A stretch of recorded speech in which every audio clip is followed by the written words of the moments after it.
Velkomin í Icelandic Immersion, comprehensive Icelandic for Icelandic learners.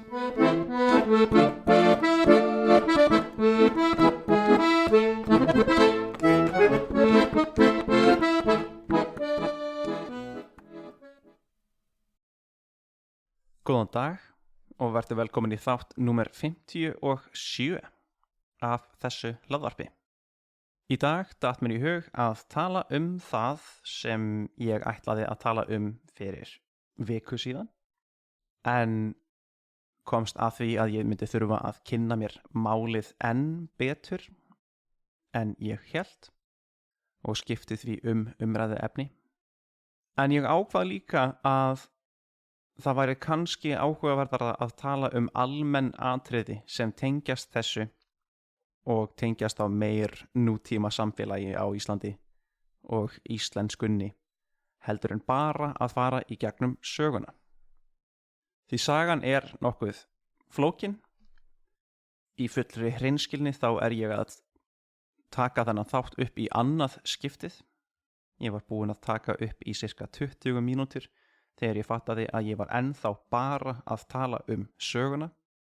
Þannig að það margt hana að segja. En ég ætla að reyna að vera þá minna í smáatriðum og tala frekar stærri samhengin og láta þau vera viðeigandi, meaning relevant or appropriate. En viðfangsefnið þá trú á Íslandi. Ég byrja kannski að segja frá því að þetta hefur ekkert með mína persónulegu trú að gera.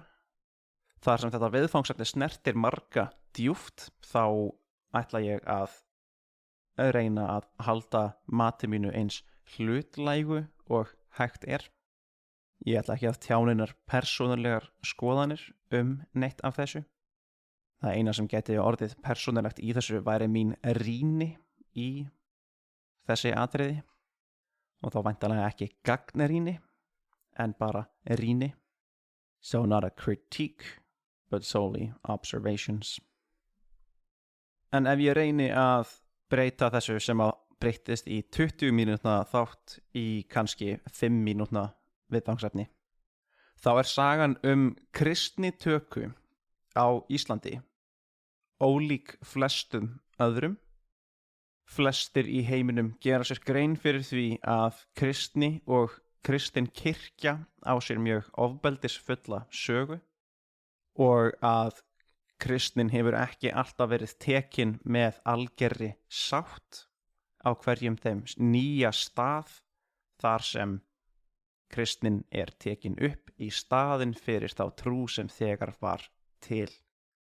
Það til endalausar dýrðlingasögur, dýrðlingur meaning saint, fólk sem var að breiða út boðskap kristni og misti lífið við að gera það.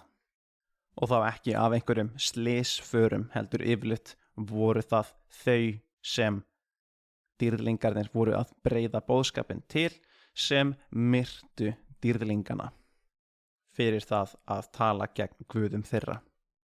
Ef Kristur fæðist árið 0, þá það í kringum 900 ár sem líða frá því að hann fæðist, og þar til við í Skandinavíu að fá að frétta af honum.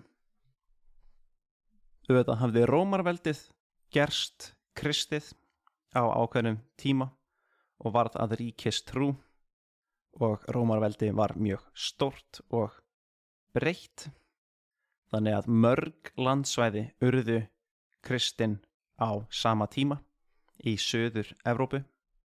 En eins og Rómarveldið hefur þurft að berjast við margar fylkingar í Norður-Evrópu, við Germana og Franka og Galla, það var nokkuð erfitt að ná að sannfæra alla Evrópu þennan nýja boðskap, þennan nýja sannleik heimsmyndina.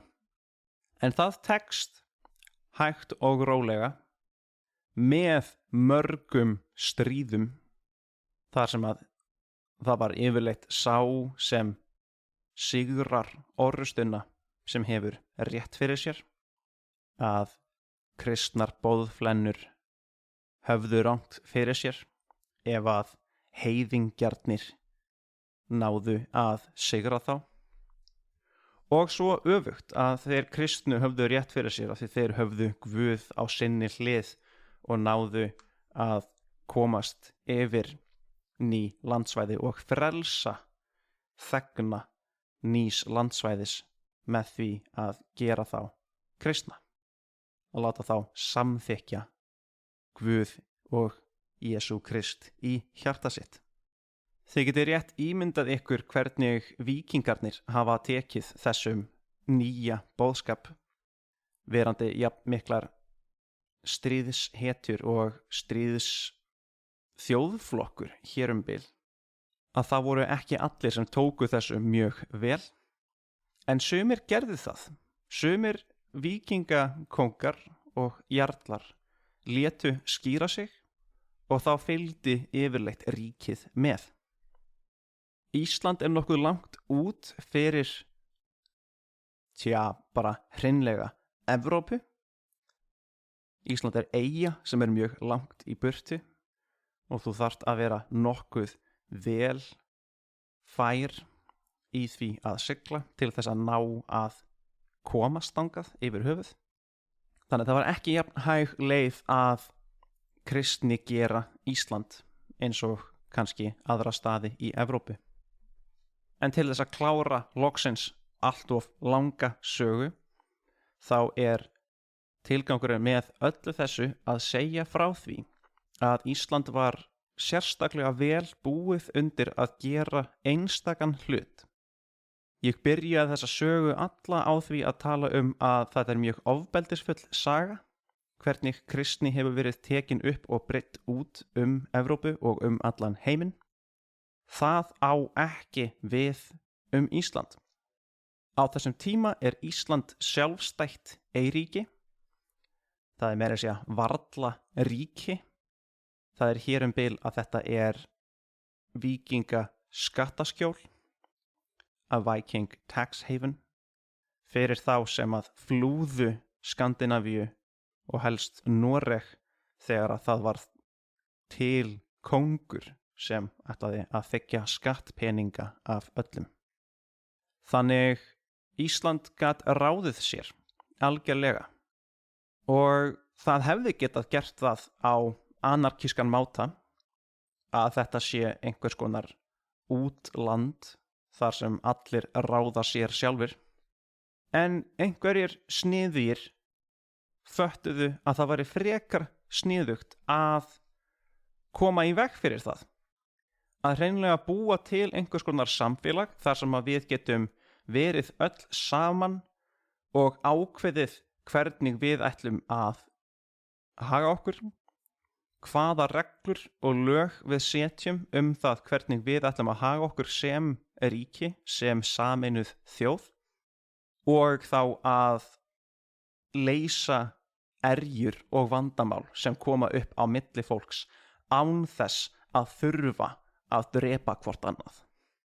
Ég að tala það að árið 930 stofnuðum við fyrsta og elsta enn lifandi alþingi. The oldest still standing parliament.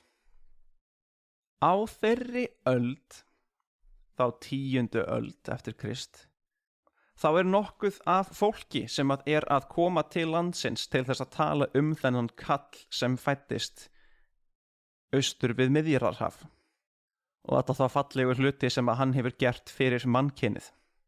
Til að gera langa sögu stutta, þá komið að örlaga augnabliki árið 1000. Árið 1000 þing sett og það þarf að taka stóra ákvörðun. Ætlar Ísland að verða kristið land eða ætlar það að halda áfram að vera heiðið land? Ætlum við að fórna goðunum okkar og taka upp hinn eina sanna Guð? Og hér þá góðsagnakend saga af ákveðnum ljósvetningagoða, þar að segja ákveðnum þingmanni, sem var gert það að hann skyldi ákveða hvað við ætlum að gera. Og hér kemur þá máltæki sem til sem vísun í þetta. Að þegar við hugsum eitthvað í langan tíma, þá leggjumst við undir feld. We lay under a fur. Hann leggst þá undir feld í 3 daga og talar við engan. Hann einn í einangrun að komast að þessari niðurstöðu. Þegar ég að segja þetta núna þá fatta ég að þetta hljómar eins og vitkunn Búdda sem hugleiddi í mjög langan tíma þar til hann fann nirvana og varð að þeirri heilögu táknmynd sem hann En niðurstaðan var að Ísland skyldi verða kristið. Ok, hvað á það að þýða? Af hverju þetta einhvers konar merkileg saga?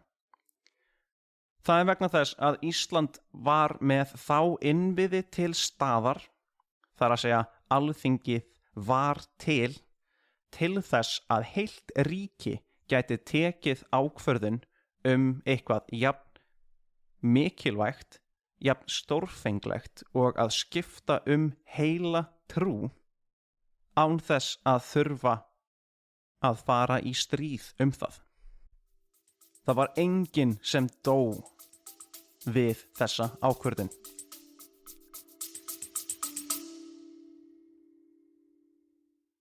Hey, it's me. Sorry, I just wanted to interrupt a little bit. This is probably coming in at a very annoying AI-generated time in the podcast. To tell you that if you want access to the transcript of this episode, then you are able to access that via the Patreon page of the episode, link in the description. All right, back to the show.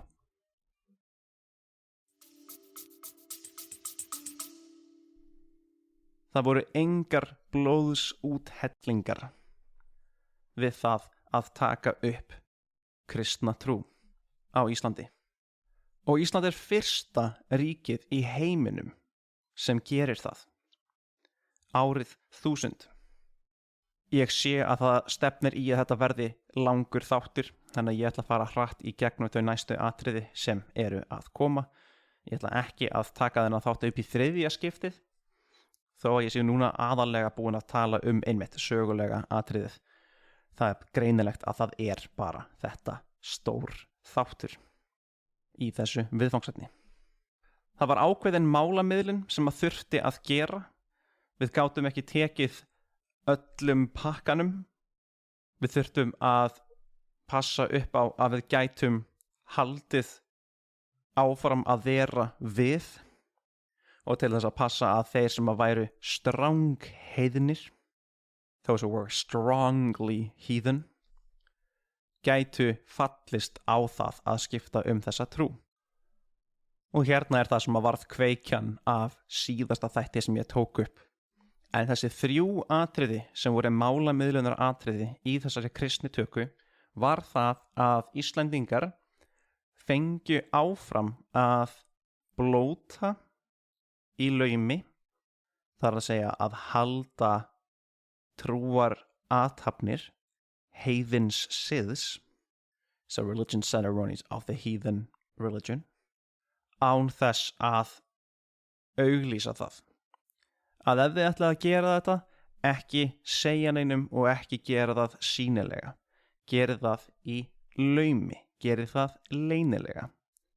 In secrecy. Annað atrið var að við megum ennþá bera út börn, sem að viðfangsefni síðasta þáttar, og við máttum ennþá borða hrossakjöt. Það að segja að það var ekki syndsamlegt að borða hesta. En með kaþólskum sið kemur það sem heitir í dag kaþólsk skömm og hinir strangtrúuðustu fóru langar leiðir að taka til í fólki og í samfélaginu til þess að við yrðum eins gott kristið fólk og hægt væri. Og hér hefur þetta áhrif á tungumálið. Þið ykkar sem að kunnið ensku, sem eruð eflaust þið öll, hafið kannski velt því fyrir ykkur hvað þessir vikudagar enskunnar eiga eiginlega að þýða. Monday, Tuesday, Wednesday, Thursday, Friday, Saturday, Sunday. Hvað þýða þessir dagar? Við getum auðvitað farið í að Monday tengist mána, þar að segja tungli, the moon, moon day, og ef við erum komin þangað að þá er mjög greinilegt að Sunday er til þess að halda upp á sólina, the sun. Á íslenskunni erum við með þessi sömu dagaheiti, þá mánudagur og sunnudagur. Tuesday, Wednesday, Thursday. Hérna hefur enskan ekki tekið til í málinu. Íslenskan var með þessi dagaheiti. Tuesday var tísdagur, Wednesday óðinsdagur, og núna þegar þið fattið þemað, þá er kannski greinilegt að Thursday er Þórsdagur. Þetta er þá dagaheiti sem að eru nefnd eftir norrænum goðum. Og það er ekki mjög kristið, hélt fólk allavega, að vera að halda upp á gamla goða þegar við eigum einn guð. Þannig það var til hreinsun í málinu. Tuesday breyttist í the third day of the week, þá þriðjudagur. Wednesday, óðinsdagur, breyttist í middle of the week day, miðvikudagur. Og Thursday varð að 5. degi vikunar, 5. Friday, frjádagur. Það er þá nafn sem er dregið út frá annarkvort Freyr eða Frigg. Og þetta eru þá frjósemis goðar norrænar trúar. Og því hefur verið breytt í eitthvað sem er ekki endilega bara jafn þurrt og að telja dagana, eins og þriðjudagur og 5. og miðvikudagur reyndar líka. Heldur tengist þetta þá beint sið innan kaþólskrar trúar. Að á föstudögum þá fastar maður. Í kaþólskum sið er það ekki stundað að borða kjöt á föstudögum, on Fridays. Þannig dagurinn varð nefndur eftir siðnum. Saturday er aðeins bragðóttara heiti á ensku, hvort það sé Saturn Day eða hvort það tengist jafnvel sabbatico, það er að segja Guðs degi innan fyrri trúar, eins og þá í gyðingdómi, áður en kristnin breytti hvernig heimurinn upplifir þennan eina Guð. En kenningin íslenska heitið laugardagur, sem hét líka þváttadagur, er að þvottur og þrif hafi þó tengst inn á kristna siðin og því fengi dagurinn þetta heiti, að vera í rauninni þvottadagur eða laugardagur. Ég segi öllum nemendum mínum að íslenskan er nokkuð óspillt hvað varðar utan að komandi tungumála áhrif í forna málinu. Að þetta sé nær allt norræna nema þegar það brýst inn nokkur keltneska sem að kemur þá eflaust í gegnum þrælahald Íslendinga á keltnesku fólki sem Íslendingar rændu frá Skotlandi, Írlandi og Englandi.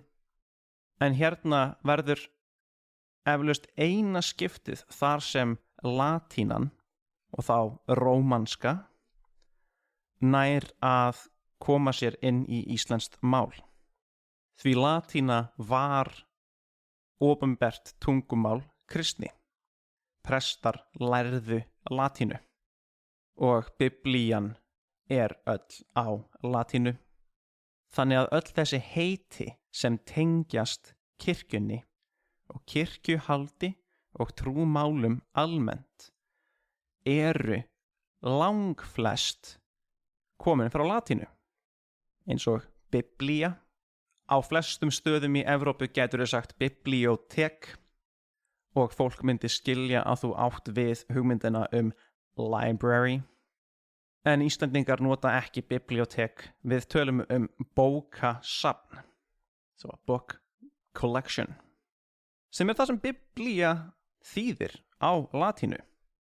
En ef við tölum á íslensku biblíuna eða biblíu, þá eigum við þetta bókasafn kristni, þá Gamla testamentið með öllum sínum bókum og guðspjöllum og Nýja testamentið með öllum sínum bókum og guðspjöllum. Það þá ekki bara beint kristinheiti sem að koma með latínunni og með kristnidómnum, því það gerist í fyrsta skipti að það verður til ný stofnun og kannski nýr hlutur að gera, að læra að verða prestur, að fara á stað þar sem þú lærir latínu, þú lærir nýtt tungumál, þú lærir hvað það að þjóna fólki sem prestur og þú lærir á Guðs orð. Og það gerist á ákveðnum stað sem að var ekki til áður, allavega á Íslandi. En þetta eitt af fyrstu orðunum sem þú lærir á hverju nýju tungumáli, sem mjög létt að læra af því það næstum því alltaf sama orð. Íslenska orðið skóli, sem kemur að sjálfsögðu frá latínunni, skólae. Þannig að þar loksins orð sem að ekki germanskt eða norrænt sem finnst í íslensku. Og það þó vegna þessara áhrifa. Og til ég hendi mér loksins í síðasta punktinn og nái að koma mér frá þessum upptökum sem að taka mig aðeins lengri tíma en ég ætlaði mér.